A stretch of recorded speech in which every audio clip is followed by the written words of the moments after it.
So this receiver class is pretty good. And I'm not going to sit up here and act like I'm a genius for telling you that. You got Marvin Harrison Jr., Malik Neighbors, and Rome Odunze all projected to go in the top 10, and then 4 other guys that could go in the first round. But teams still need to scout the depth of the position too. And luckily for them, there's guys that come in all shapes and sizes in this draft class, and I think they can fill just about any need they want in the later rounds of this draft. But I think there's one day 2 guy that any team could use. Because what team couldn't use a guy that wins vertically, is a big play threat, can run crossers, can win jump balls, create yards after the catch, and has shown the ability to beat press? Oh yeah, I should probably mention that player is UCF's Javon Baker. I want to start by talking about where he lined up on the field last year. Baker lined up in the slot 173 times, and he lined up out wide 547 times. This shows he's got the flexibility to play in the slot, but really this is an outside receiver first and foremost. And if you're going to line up outside that much, you're going to need to be able to beat press. UCF utilized a lot of stacks to avoid this scenario, but Baker still had some times where he had to do it, and he often opted to just avoid the contact altogether. And it was effective for him, so I can't blame him, but it did take some digging to find this clip where he sets up his defender before swiping his hands, stacking him, and then breaking to the corner for this touchdown. Evidently, he can do it. But then you get plays like this, where Baker's running a fade route, and I know he's not working with a lot of room to begin with, but he really should be trying to keep this line straight down the field so that his quarterback has room to lead him into the sideline with his throw. And unfortunately, that's just not what he does.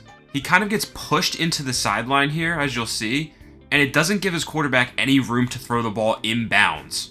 So it's there, but it's not all the way consistent yet, and I think there's a kind of similar story here with his route running. Baker's not Devontae Adams, that's just not his game. So yeah, there's going to be some not so clean breaks from Baker, and there's a lot of plays on film where he just slips and falls. And all this makes sense. He's a pretty heavy receiver, he's over 200 pounds, and you're going to get plays like these where it takes him a lot of steps to slow down and allows the corner back into the play. But then he can do stuff like this, where he stems his route out before breaking into the defender's blind spot and then going back out on a sail route, creating a ton of separation to move the chains. So all this just goes to say, Baker can beat press and he can run routes, it's just a little rough around the edges right now, and it's something that he has to clean up at the next level. But now I want to get into what really makes Javon Baker shine. Baker averaged 3.06 yards per route run last year, which was 9th among Power 5 receivers with at least 50 targets, and part of this is because he's just so damn explosive. We know that Baker can win vertically even if he only ran in the 4.5s. He finished 9th among qualified Power 5 receivers in explosive plays last year and led them in yards per reception. The part of this explosive play generation that I want to talk about is his contested catching.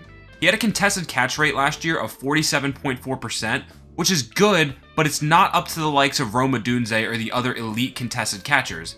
Yet I think this number doesn't quite do Baker justice. I actually think it's his biggest strength. I came to this conclusion after I watched all 21 of his contested targets, and I saw a lot of plays like this where he's creating separation and it's just a poorly thrown ball. Or he stacks his defender vertically and his quarterback underthrows him, making the contested catch impossible to bring in. This one's my personal favorite, by the way. Truly an insane decision to throw this football. I mean, come on, man. But anyways, when Baker had opportunities to come down with the football, he typically did. And it's not just the hands. The body control he shows on some of these catches is ridiculously impressive. And I'll give you another angle of that one. Look at the way he contorts his lower half to get a foot inbounds even with the defender up in his face. Obviously it'll have to be 2 in the NFL, but it's still very impressive. It shows up when he has to adjust to the ball in the air too. Stopping your momentum to completely turn your body to adjust to a ball like this is not an easy thing to do. All that just to say, Baker's a big play threat. And part of that is just getting targeted deep down the field. Something related to this though is yards after the catch. And when we look at guys in this class with high average depth of targets, you notice a trend here.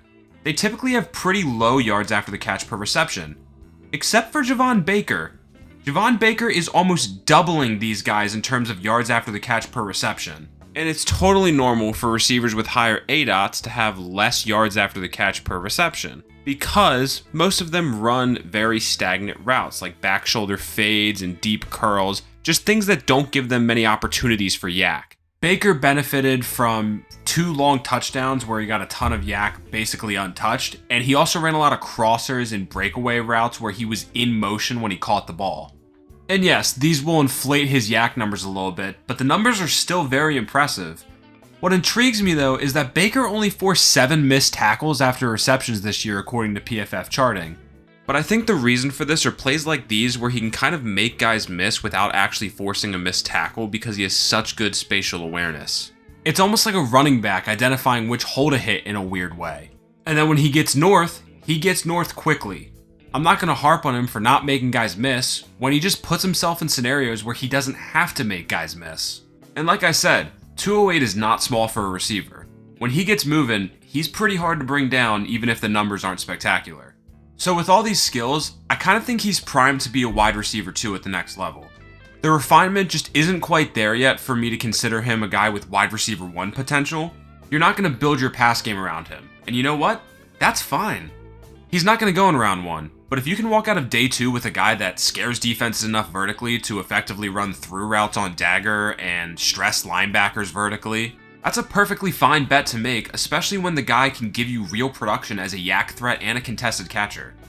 So that's why if you want to talk about team fits, I'll give you the cop-out answer of saying that every team could use him. But more specifically, I like his fits in Pittsburgh, Atlanta, and Buffalo the most. Admittedly, I liked the Buffalo fit a lot more before they traded Stephon Diggs because now they probably need to take a wide receiver in round 1 who has true wide receiver 1 potential. A.D. Mitchell. But as for Pittsburgh and Atlanta, I think both teams need a wide receiver 2 still, and both of those teams could use a wide receiver 2 who stretches the field. Also, it would be really cool to see Javon Baker paired with either Drake London or George Pickens and just watch them dunk on guys all game. But if you guys have any other team fits that you like, feel free to leave them in the comments. And if you just flat out disagree with my opinion and you think Javon Baker sucks, you can tell me that too.